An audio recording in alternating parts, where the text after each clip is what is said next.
ஃப்ரெண்ட்வுட்ஸ் மக்களுக்கு வணக்கம். இன்னைக்கு நம்மளோட ஷோல யார பத்தி பேச போறோம் அப்படின்னா, இதுவரைக்கும் நாம இவர பத்தி பேசினதே இல்ல.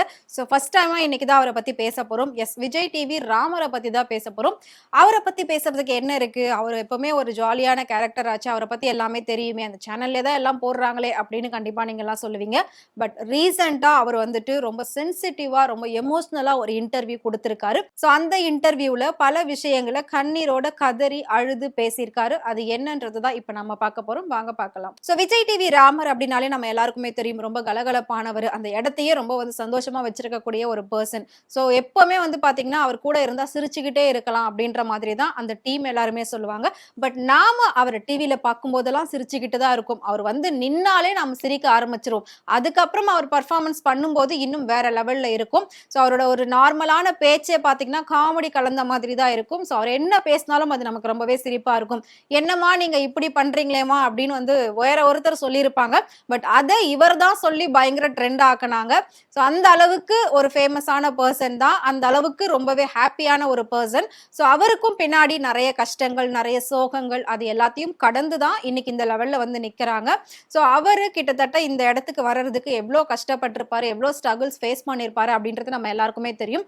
முக்கியமா ஃபேமிலி சப்போர்ட் அப்படின்றது ஒன்று இருந்தா மட்டும்தான் நம்ம எந்த ஒரு எதிர்பார்ப்பும் இல்லாம இந்த சேனல்குள்ள மிகப்பெரிய அளவுல இன்னைக்கு நிக்கிறாங்க அப்படின்னு சொல்லலாம். ஏன்னா ஃபேமிலிக்குள்ள இருக்கக்கூடிய நிறைய பிரச்சனையை ஃபேஸ் பண்ணணும் அப்படின்னா அதுக்கு பணம் வேணும். ஸோ அந்த பணம் நம்ம எங்க போனாலும் போன உடனே நமக்கு கிடைச்சிடாது.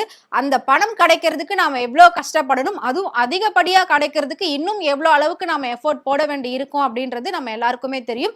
ஸோ அவங்கெல்லாம் எந்த அளவுக்கு படிப்படியா முன்னேறி எவ்வளோ அளவுக்கு அவமானங்களையும் அனுபவிச்சுதான் இன்னைக்கு இந்த லெவல்ல அவங்க நின்னுட்டு இருக்காங்க. ஸோ இது எல்லாமே மிகப்பெரிய ஒரு சக்சஸ் அப்படின்னு தான் சொல்லலாம். சோ பல சோதனைகளை தாண்டி இந்த சாதனை அவர் படைச்சிருக்காரு அப்படின்னே சொல்லலாம். சாதனை அப்படின்னா நம்ம விருது வாங்குறது மட்டும்தான் சாதனை அப்படின்னு கிடையாது. பல பேரை சிரிக்க வச்சு சந்தோஷமா வச்சுக்கிறாங்கல்ல, சோ அதுவும் மிகப்பெரிய ஒரு சாதனை தான். இது எல்லாராலையும் செய்ய முடியாது. இது எல்லாருக்கும் வரவும் வராது.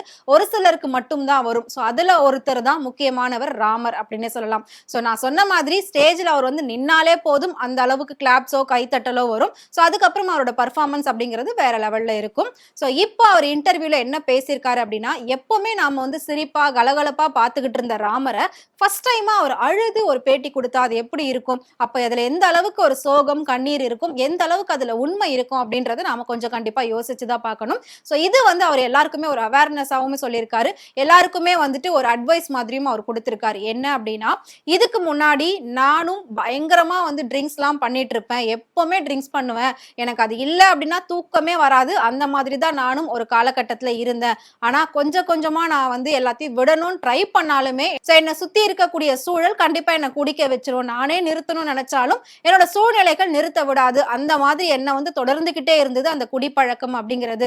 ஒரு நாள் என்னோட மகன் என்கிட்ட அப்பா தயவு செஞ்சு குடிக்காதீங்க, இதுக்கப்புறம் நீங்க குடிச்சீங்கன்னா நம்ம குடும்பம் ரொம்பவே கஷ்டப்படும், நாங்களாம் உங்களை பிரிஞ்சு இருக்க முடியாது அப்படின்னு சொல்லி ரொம்பவே அழுதான். அதுல இருந்து தான் நான் இந்த குடிக்கிற பழக்கத்தை விடணும் அப்படின்னு நினைச்சேன். இன்னைக்கு நான் விட்டுட்டேன். கிட்டத்தட்ட நான் குடிப்பழக்கத்தை விட்டே ரொம்ப மாசம் ஆச்சு அப்படின்ற மாதிரி அவர் சொல்லியிருக்காரு.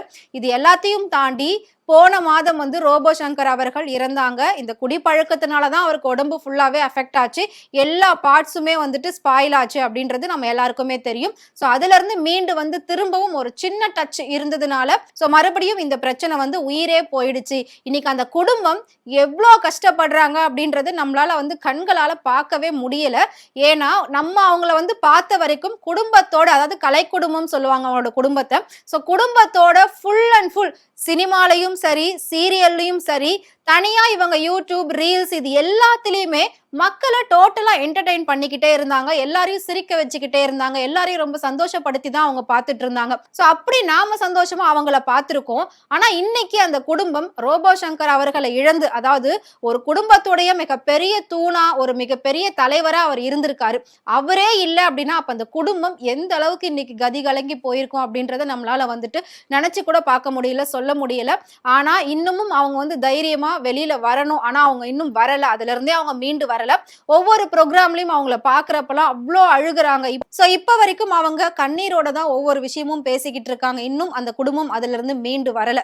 சோ நமக்கே இப்படி இருக்கு. ரோபோ சங்கரை டிவில மட்டுமே பார்த்து என்ஜாய் பண்ண நமக்கே இவ்ளோ கஷ்டமா இருக்கு அவர் இல்ல அப்படின்னா, அப்ப அந்த குடும்பம் என்ன நிலைமையில இருக்கும்? அவங்களோட மனநிலை என்னவா இருக்கும்? அப்படின்றத நம்மளால யோசிச்சே பார்க்க முடியல. அவங்களுக்கு வந்த இந்த நிலைமை கண்டிப்பா நாளைக்கு நமக்கும் வரும் அப்படின்றது நம்ம எல்லாருக்குமே தெரியும். சோ அப்படி நிலைமை வந்துரக்கூடாது. அதாவது தேவையில்லாம இப்படி நடக்கக்கூடாது. தேவையில்லாம ஒரு குடும்பத்துல ஒருத்தரை இழந்து, அந்த குடும்பத்துல இருக்கக்கூடிய குழந்தைங்க கஷ்டப்படக்கூடாது. இந்த குடிப்பழக்கம் அப்படிங்கிறது தேவையில்லாத ஒண்ணு. சோ இதனால அந்த குடும்பம் கஷ்டப்படக்கூடாது அப்படின்னு சொல்லி ரொம்பவே கண்ணீரோட ராமர் வந்து பேசியிருக்காரு. சோ அவர் பேசின இந்த விஷயம் குடிக்கக்கூடிய பல பேருக்கு ஒரு முன்னுதாரணமா இருக்கும் அப்படின்னு நினைக்கிறேன். சோ இனிமேலாவது குடிக்கிறத விட்டுட்டு குழந்தைங்களுக்காக தன்னோட குடும்பத்துக்காக நாம வந்து வாழணும். அதுக்கு நாம எப்படி நல்லா இருக்கணுமோ அந்த மாதிரி இருந்தாதான் நம்மளோட குடும்பம் சந்தோஷமா இருக்கும். ஒரு குடும்பத்துக்கு மிகப்பெரிய சொத்து அப்படிங்கிறதே அந்த குடும்பத்தோட தலைவன் ஆரோக்கியமாவும் ரொம்ப சந்தோஷமாவும் நிம்மதியாவும் இருப்பதுதான் அப்படின்னு சொல்லுவாங்க. சோ ஒரு குடும்ப தலைவன் ஆரோக்கியமா இருந்தா அந்த குடும்பம் லைஃப் டைம் வந்து சந்தோஷமா இருப்பாங்க அப்படின்னு வந்து சொல்லுவாங்க. பட் அந்த சந்தோஷம் வந்து இப்போ ரோபோ சங்கர் அவர்களுடைய குடும்பத்துல இல்ல அப்படின்னு நினைக்கிறப்ப அது ரொம்பவே கஷ்டமான ஒரு சூழ்நிலை தான். ஏன்னா நான் சொன்ன மாதிரி எப்பவுமே அவங்க மக்களை சிரிக்க வச்சுதான் பார்த்திருக்காங்க. மக்களை ரொம்ப என்டர்டெய்னிங்கா வச்சிருந்திருக்காங்க. சோ அவங்கள பார்த்து நாம நிறையவே ரசிச்சிருக்கோம். இன்னைக்கு அவங்க எல்லாம் கஷ்டப்படுறத பார்த்து நம்ம யாராவது கூட போய் நம்மளால நிக்க முடியுமா அப்படின்னு கேட்டா அது இல்லவே இல்லை. கண்டிப்பா அது ஒரு கேள்விக்குறிதான். சோ அந்த இடத்த ஃபில் பண்றதுக்கு வேற யாருமே கிடையாது. அவருக்கு ரீப்ளேஸ் வேற யாருமே கிடையாது. சோ அதனால திரும்பவும் எந்த ஒரு நபரையும் நாம வந்து இழக்க கூடாது. இந்த மாதிரி தேவையில்லாத தீய பழக்கத்தால இழக்க கூடாது.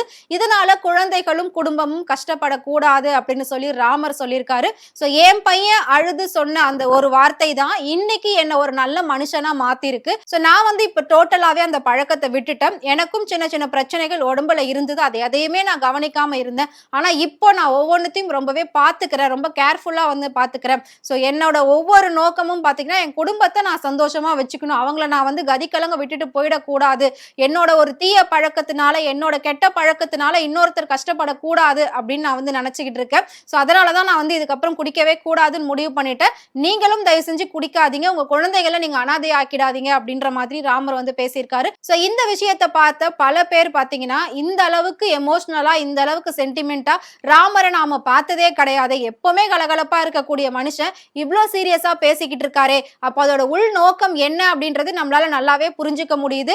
இது வந்து ஒரு நல்ல விஷயத்துக்காக தான் அவர் சொல்றாரு. அவரை பார்த்து சிரிச்சுட்டு நாம போயிடாம எப்பவுமே சந்தோஷமா இருக்கணும், எல்லாரும் நல்லதை செய்யுங்க, நல்ல பழக்க வழக்கங்களை வச்சுக்கோங்க அப்படின்னு அவர் வந்து அட்வைஸ் கொடுக்குறாரே அப்படின்னு சொல்லி அவரோட ரசிகர்கள் எல்லாருமே வந்துட்டு ரொம்பவே நெகிழ்ச்சியா வந்து ராமரை பேசிக்கிட்டு இருக்காங்க. சோ ராமர் பேசின இந்த விஷயம் ரொம்பவே வைரலா போய்கிட்டு இருக்கு.